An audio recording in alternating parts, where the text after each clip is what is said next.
Welcome to NPA Gurukul. My name is Abhishek Kumar Pandey. मैं एक बार फिर से आप सभी का इस चैनल पर स्वागत करता हूं।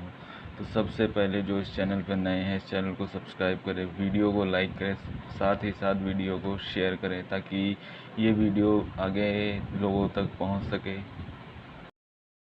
तो आइए इस क्लास को स्टार्ट करते हैं। जो लोग इस चैनल पर नए आए हैं तो उनको बता देना चाहता हूँ, मैंने इससे भी पहले ये 2 वीडियो अपलोड कर रखी हैं, तो पहले आप उन वीडियो को देख लीजिएगा, उसके बाद फिर आज की क्लास को स्टार्ट करते हैं।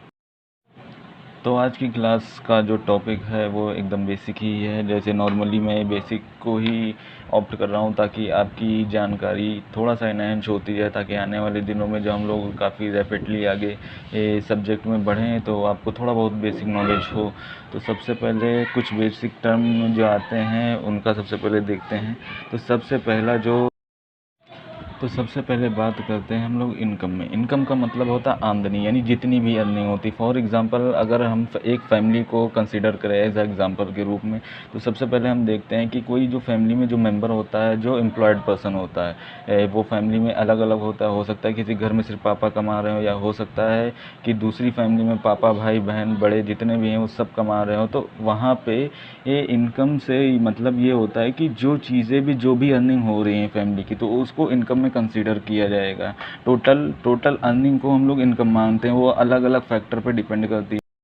और अब बात करते हैं एक्सपेंसेस की। एक्सपेंसेस फैमिली में कई तरीके के होते हैं। फॉर एग्जांपल कुछ होते हैं जो डेली रूटीन पे होते रहते हैं, जैसे दूध हो गया, सब्ज़ी हो गई, और बाकी अदर जो खर्चे इसी तरीके के नॉर्मल कंज्यूमरेबल जो एक्सपेंसेस होते हैं उनकी बात करें। और कुछ खर्चे होते हैं जो रेगुलर नहीं होते हैं, वो महीने में एक बार या 15 दिन में एक बार, जैसे न्यूज़पेपर का एक्सपेंस हो गया, या फिर स्कूल की फ़ीस हो गई, या फिर ट्यूशन फ़ीस हो गई। तो इन सभी चीज़ों को जब इंक्लूड कर लेते हैं पूरे महीने का, या तो 6 महीने का या फिर 1 साल का, तो उन्हें एक्सपेंस में लाते हैं। तो टोटल एक्सपेंस इस प्रकार निकाल, जब इन सभी एक्सपेंसेस को जितने भी फैमिली में किए जाते हैं उनको ऐड कर लिया जाता है, और फैमिली की ही टोटल इनकम में से जब उसको माइनस कर दिया जाता है, तो एक नई चीज़ जो हमारे सामने निकल के आती है वो आती है सेविंग। यानी जो जितने भी इनकम में से एक्सपेंसेस जो बचा हुआ पार्ट होता है उसे सेविंग कहते हैं। यानी ऐसी चीज़, ऐसा पैसा जो भविष्य में इन फ्यूचर किसी भी चीज़ के लिए आगे काम आ सकता है।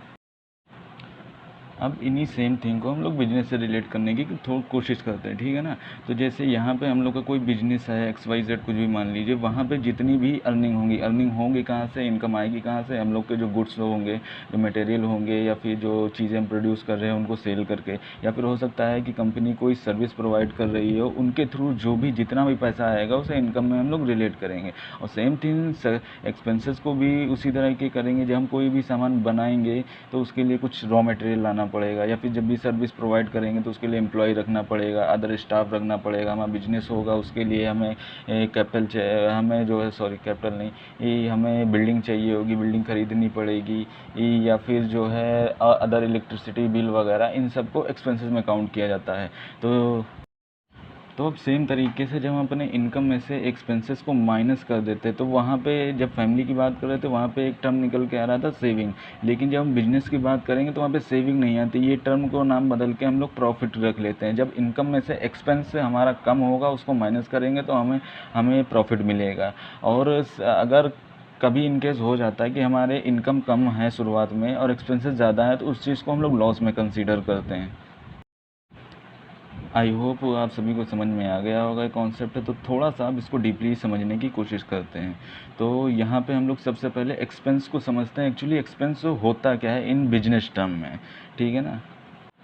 जब हम एक बिजनेस के नज़रिए से बात करते हैं तो वहाँ पे नॉर्मली सब खर्चों को ऐड नहीं किया जा सकता है। एक्सपेंसेस में हम उन्हीं खर्चों को ऐड करते हैं जो हमारे बिजनेस के ऑपरेशन से रिलेटेड होते हैं, यानी बिजनेस बढ़ाने से रिलेटेड, या फिर बिजनेस को बनाए रखने के लिए जो भी खर्चे किए जाते हैं उन्हें हम एक्सपेंसेस में इंक्लूड करते हैं। कोई पर्सनल खर्चों को इसमें जो है इंक्लूड नहीं किया जा सकता है। अगर कोई बिजनेसमैन है जो पर्सनल खर्चा करता है तो उसे हम लोग ड्राइंग कहते हैं। इसमें केवल उन्हीं एक्सपेंसेस को लिया जाता है जो कि कंपनी के ऑपरेशन से रिलेटेड होते हैं। तो यहाँ पे इस बात को समझने के लिए एक बेहतरीन लाइन भी लिखी हुई है, जो लिखी हुई है, it cost money to make money. यानी मतलब कि अगर बिजनेस में हम उन्हीं खर्चों, उन्हीं चीज़ों को एक्सपेंस में इंक्लूड करेंगे जिससे पैसा हमारा बढ़ेगा, ठीक है ना। और बाकी चीज़ों में अगर पैसा इन्वेस्ट करते हैं जिससे हमारा बिजनेस नहीं बढ़ रहा, जिससे हमें पैसा नहीं बन रहा है, तो उन्हें हम खर्चों में ऐड नहीं करेंगे। तो चलिए आगे बढ़ते हैं। तो आगे बढ़ने के बाद अब हम लोग देखते हैं कि टाइप ऑफ एक्सपेंसेस होते कितने। वैसे तो एक्सपेंसेस कई टाइप के होते हैं, अलग अलग बुक में अलग अलग जगह पे अलग अलग एक्सपेंसेस के बारे में डिफाइन किया गया था, लेकिन हम लोग नॉर्मली इतना डीपली नहीं चलेंगे। हम लोग केवल सिंपल कॉन्सेप्ट रखेंगे। तो इसमें केवल हम लोग दो ही जो है एक्सपेंसेस पढ़ने वाले हैं। एक जो है ऑपरेटिंग जैसे मैंने बताया था, कोई भी शब्द हो उसे तोड़कर पढ़ना बहुत ही ज़रूरी है। ऑपरेटिंग मतलब होता है जो रेगुलर चीज़ें बनाए रखने के लिए ज़रूरी होता है, यानी बिजनेस को रन कराने के लिए रेगुलर जो खर्चे, जो एक्सपेंसेस किए जाते हैं उसे ऑपरेटिंग एक्सपेंसेस बोलते हैं। तो यहाँ पे सेम थिंग अप्लाई होगी। जैसे ऑपरेटिंग एक्सपेंसेस में हम किन किन एक्सपेंसेस को इंक्लूड कर सकते हैं। फॉर एग्जांपल इलेक्ट्रिसिटी एक्सपेंसेस, हमें स्टाफ के लिए सैलरी चाहिए होगी, उसको इंक्लूड करते हैं। हमें जिस बिल्डिंग में रह रहे होंगे, जहाँ पे हमारा ऑफिस होगा, उसको रेंट वगैरह, इन सब चीज़ों को इंक्लूड किया जाता है, क्योंकि ये हमारे ऑपरेशन से रिलेटेड होते हैं। और कुछ एग्जांपल ले तो हमारा जो रॉ मटेरियल आएगा उसको, जो कैरेज जाएगा उसको, इन सभी चीज़ों को ऑपरेटिंग एक्सपेंसेस में रिलेट करते हैं, क्योंकि ये हमारे बिजनेस को ऑपरेशन से रिलेट करते हुए काफ़ी इंपॉर्टेंट फैक्टर्स होते हैं। तो चलिए अब बात करते हैं दूसरे टाइप के एक्सपेंसेस की। दूसरे टाइप के एक्सपेंसेस में जैसे यहाँ पे लिखा हुआ है नॉन ऑपरेटिंग, तो सेम थिंग यहाँ फिर से अप्लाई करेंगे, तोड़ के पढ़ेंगे। सबसे पहले आता है नॉन ऑपरेटिंग प्लस एक्सपेंसेस। तो ऑपरेटिंग और एक्सपेंसेस का मतलब तो पता ही है, बाकी नॉन का मतलब है जो ऐसे एक्सपेंसेस जो बिजनेस के ऑपरेशन से डायरेक्टली रिलेटेड नहीं होते हैं, मतलब उनको चलाए रखने के लिए ये एक्सपेंसेस नहीं किए जाते, बल्कि ये जो भविष्य में जो भी खर्चे होंगे उनसे रिलेटेड होते हैं। फॉर एग्जांपल के लिए मान लीजिए, जैसे हम अगर कोई हमारा बिजनेस अच्छा चल रहा है, ठीक है ना, और हमारा गुड्स का जो भी हम प्रोड्यूस कर रहे हैं उसका काफ़ी अच्छा जो है मार्केट में उसका जो है डिमांड है, ठीक है।